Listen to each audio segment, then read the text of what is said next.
Light Media presents the Second Generation Talk podcast, a podcast by the second generation for the second generation.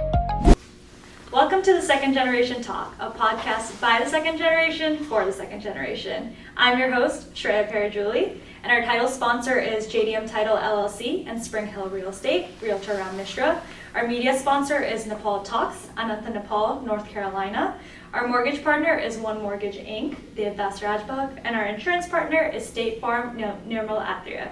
And today with us we have Miss Surabhi Khanal, who is very, very well known within our community, but even then I'll give a little bit of a background. So she was Miss Nepal US 2019, and then Miss World Virginia 2023. I know you studied chemistry at Emory, and then I know you're currently doing research.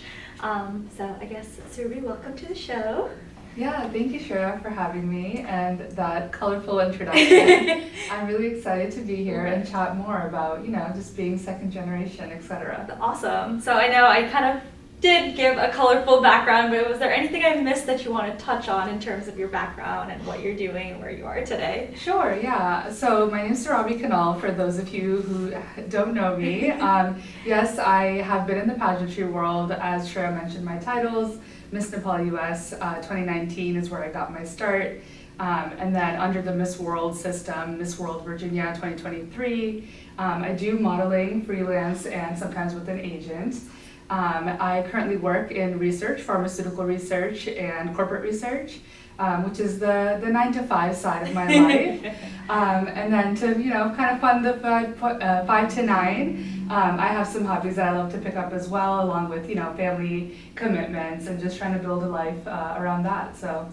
That's awesome. So I guess let's just dive right in because you've clearly done a lot. So I guess if you want to kind of share a little bit about your upbringing, how you identify as second gen, and how it's kind of influenced your journey to where you are today. Yeah, of course. So yeah, as a Nepali American, I immigrated to the States. We lived in Virginia our whole life, basically. I grew up in Herndon. Very humble beginnings as any immigrant family, Right. Trying to make their way into America and kind of live that American dream. Right.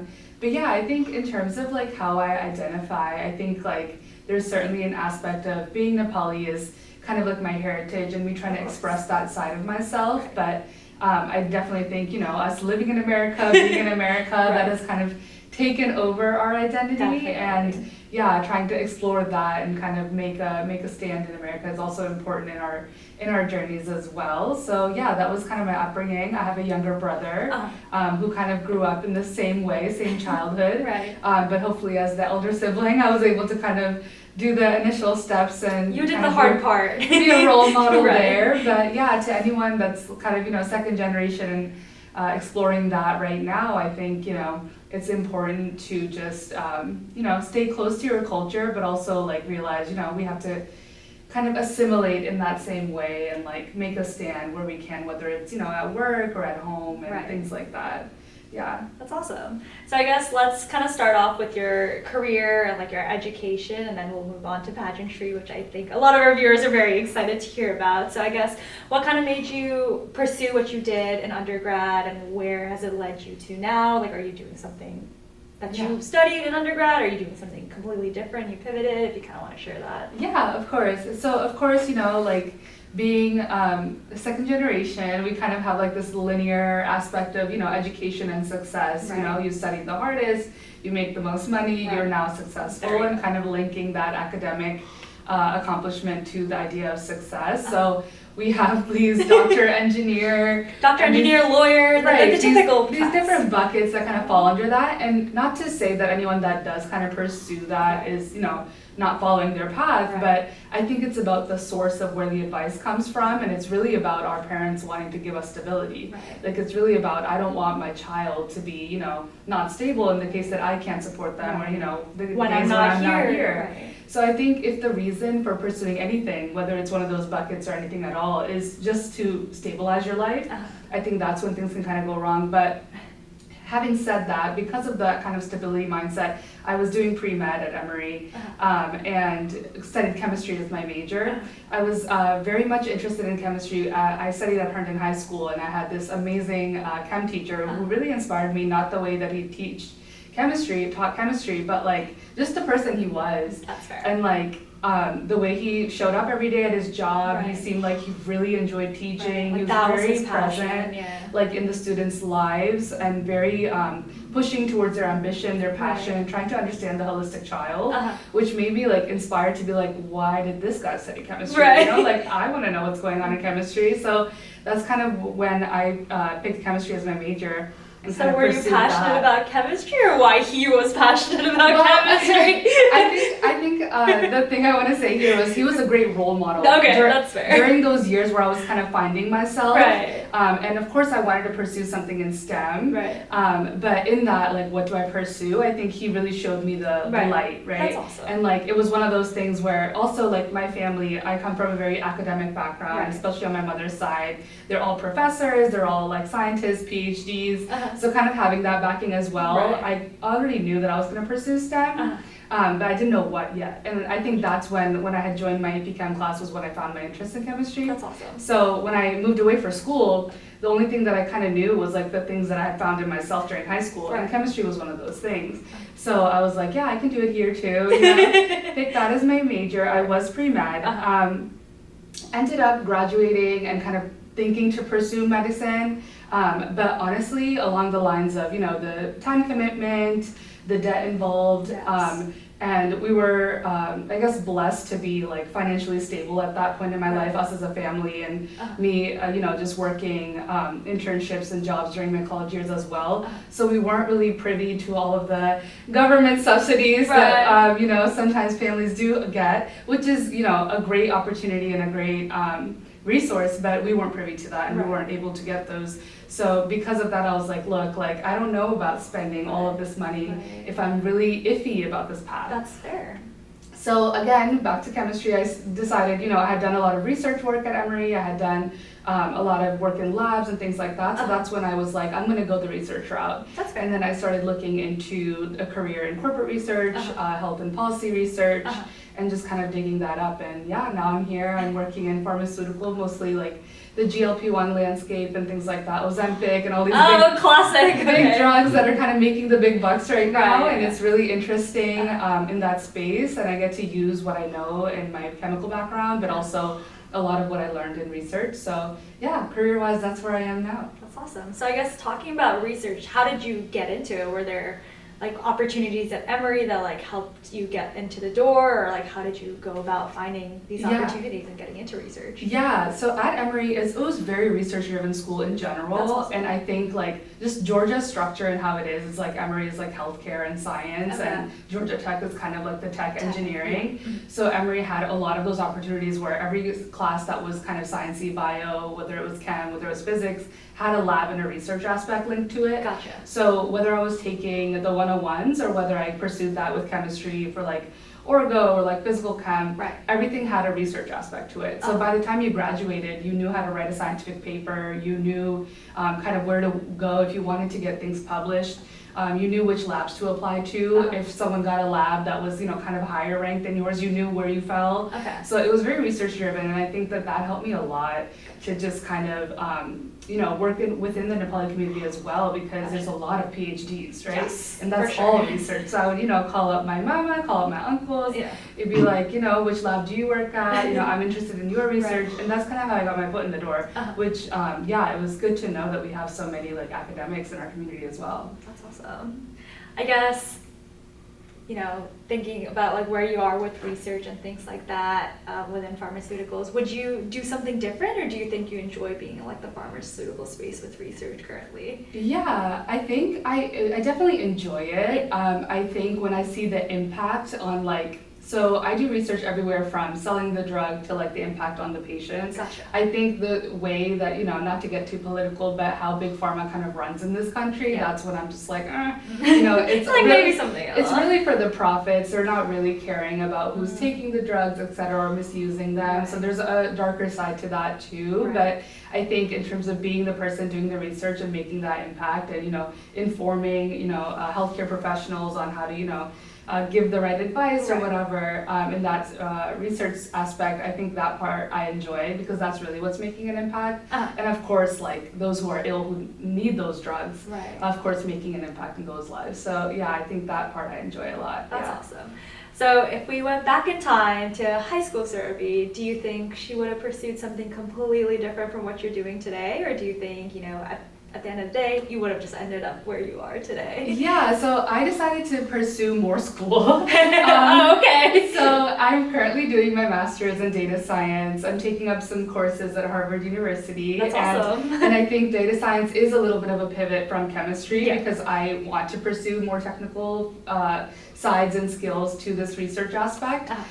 Whether it's still within the pharmaceutical industry or whether it's moving towards more public health. I know that's a little volatile right now, but whether either side of that, I think I want to move more into the technical fields. And so to answer your question, would I do something different? I think I kind of have shifted, micro shifts in my career that's kind of taking me where I want to go. So yeah, I think I'm, always evolving, I think as everyone is, but going back 10, 15 years, I think I would still end up pursuing STEM. Maybe I would have done something different here and there, but yeah, definitely within STEM in terms of 9 to 5. That's fair. Yeah. I guess what piece of advice would you give to some of our viewers who are, a little unsure about where they want to get started, like what opportunities are out there, I guess, based off your own experiences? What advice would you like to give them? Yeah, I think mentors and role models are so important. Like when I look back, I can, name people off my hand, just, saying this person had this impact on me. Right. Of course, that sense of, security comes from within the home and your family, which I was always blessed to have. But I think, even outside of that, because there's so much as immigrant parents you don't know about this country or like the resources to give to your child. If they knew, they would. Right. And they're still learning too. Right, exactly. And that is like such a big part of growing up is like I realized I matured when I realized, my parents were just kids growing up also with us. Exactly. So I think mentors, role models, definitely network, find the right peers. I think your friend groups and things like that can be important when you're growing up. But just take your shot, honestly. Like whether it's a scholarship, whether it's an application, just take your shot. And if it doesn't work out, rejection is redirection. There's no such thing. But if it works out, then there's a door that's open for you. And I think, just be confident, just make bold decisions and see where it takes you. Just take a chance. I feel like some people are scared of that rejection or fear of failure. And unfortunately, it happens in life. It's inevitable, but gotta be willing to take a shot, like you said. Absolutely. So I guess let's kind of pivot to pageantry now. So I guess if you want to kind of share what kind of sparked the interest, because I feel like, especially within our community, we don't hear a lot of people being like, oh, I want to go into pageantry and modeling. So I guess, where did that initial spark come from and how did you begin? Yeah, of course.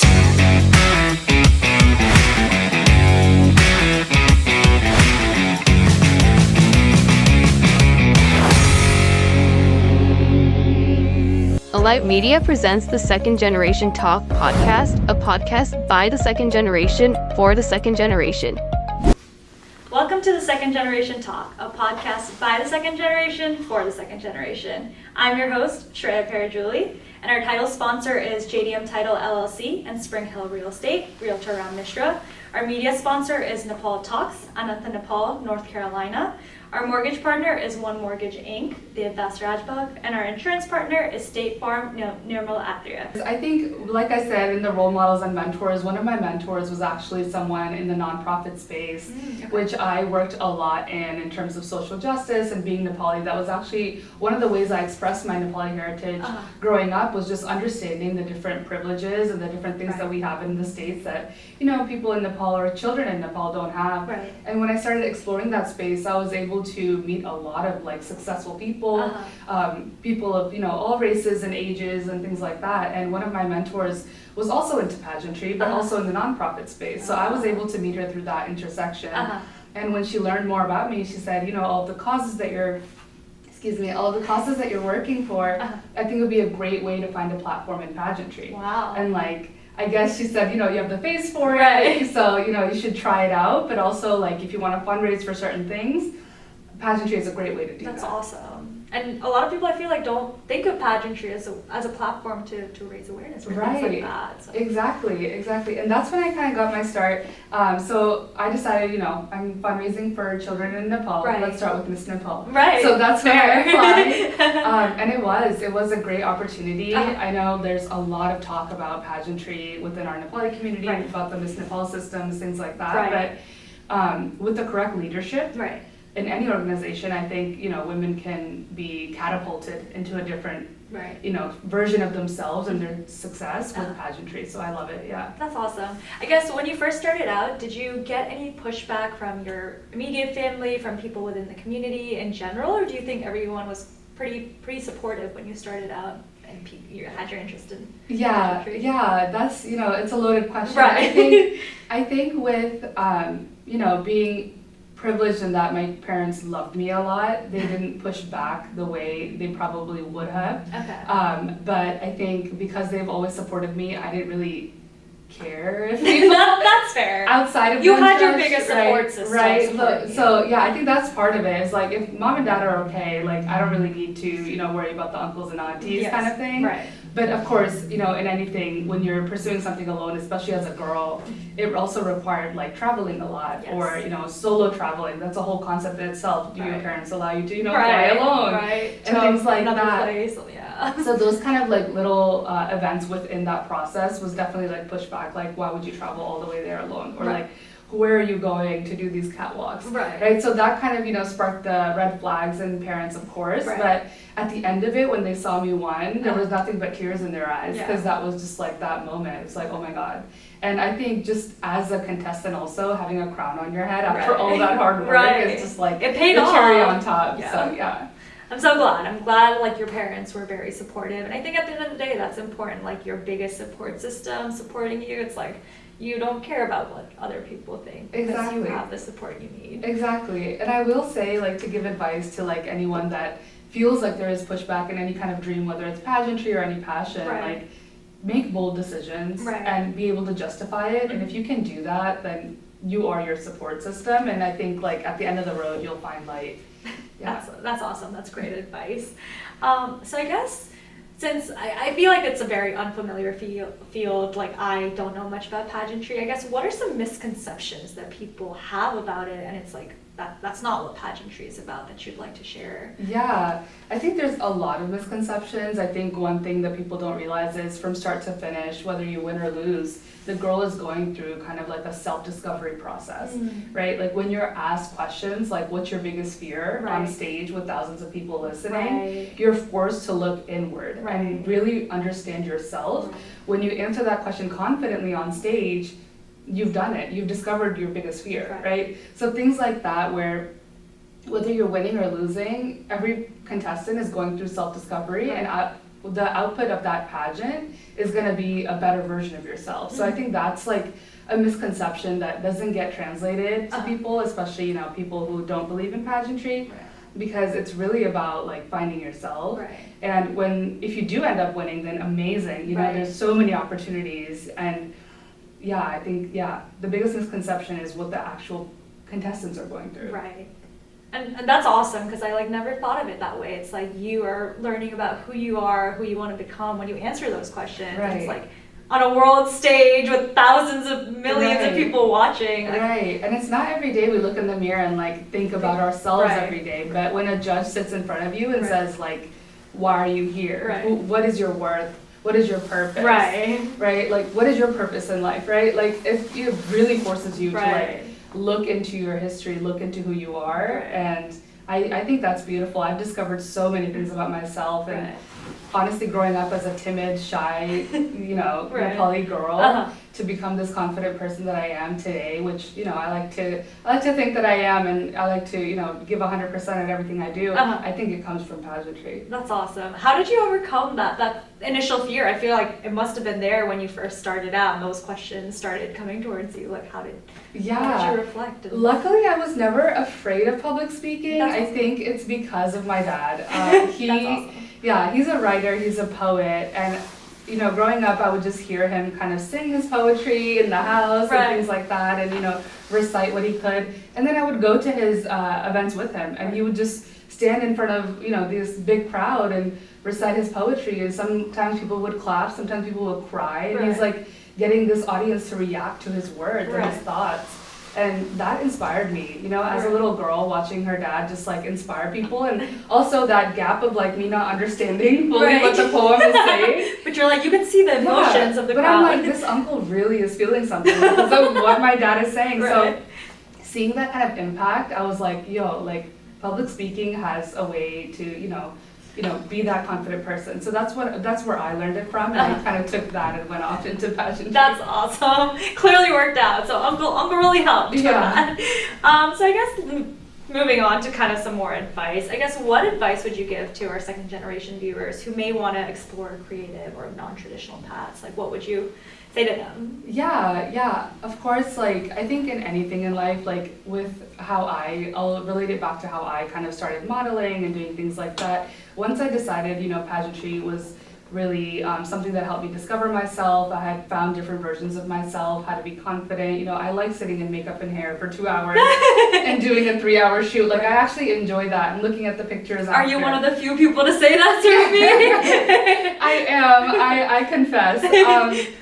But yeah, I mean, if you like it, go for it, right? Some people love sitting in front of a canvas for 5 hours and making this beautiful mural. That's something that I couldn't do. In my creative field, it's like photography, designs, working with different designers, clothing, right? Materials, things like that, which I find interesting. And, some people love art, some people love jewelry. There's ways to find your kind of passion. And once you do that, make bold decisions. Of course, be able to justify it, right? And if you're going to show up 100% every day, like, go for it, right? You have one life, you deserve to live it. So, yeah. That's awesome.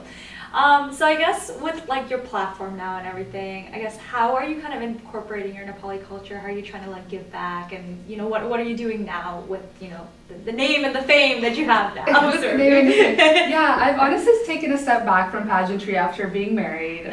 So under the Miss World system, under Miss Universe, you can be married, be a mom, etc., and still compete. Under Miss World, once you're married, you're no longer a Miss.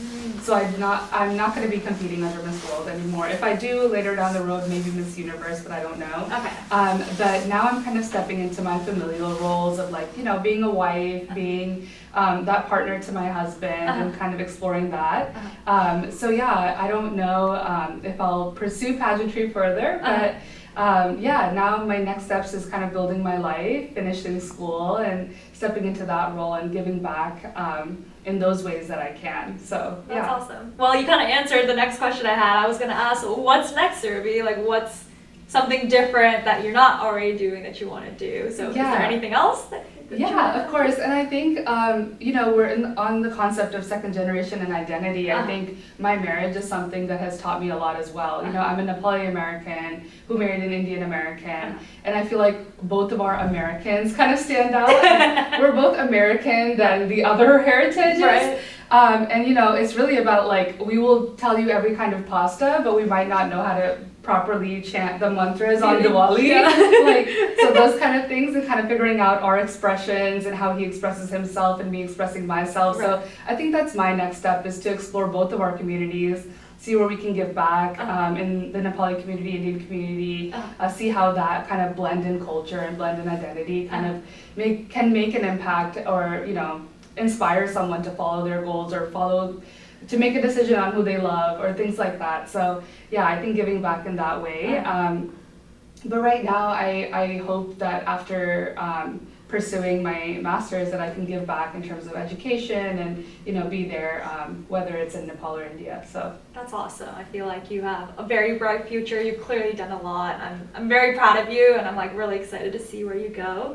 So I guess, just to wrap it up, I guess, any last piece of advice that you want to give younger Surabhi or second generation viewers, or just any advice in general that someone gave you that you want to share with our viewers? Yeah. I think I've, said it a few times today in our interview: make bold decisions as long as you can justify them. And I think that was the piece of advice that I was given, which taught me how to be confident and, just go out there, live your life, live the life you deserve. And I can honestly say, because I followed that advice, I'm living my best life with awesome. God's grace. And I think, to anyone there who's, maybe lost or doesn't know what their next steps are, find those right friends, find that mentor, find that role model, or just have those uncomfortable conversations with your family and create that bond there. Right. Be besties with your mom and dad, and they'll show you the way as well. So I think that's really the advice that I want to give out to our viewers. That's awesome. Well, thank you so much, Surabhi. I feel like our viewers learned a lot, especially about, non-traditional career paths and fields and things like that, and just your experiences and all the different hats you've worn. So I think there was a lot that our viewers got to take away today. So thank you so much for that. Thank you so much for having me. This was super fun. I'm glad. Thank you for watching the Second Generation Talk, a podcast by the second generation for the second generation. Be sure to like, comment, and subscribe, and follow our YouTube channel, and be sure to look out for more episodes. Thanks for watching.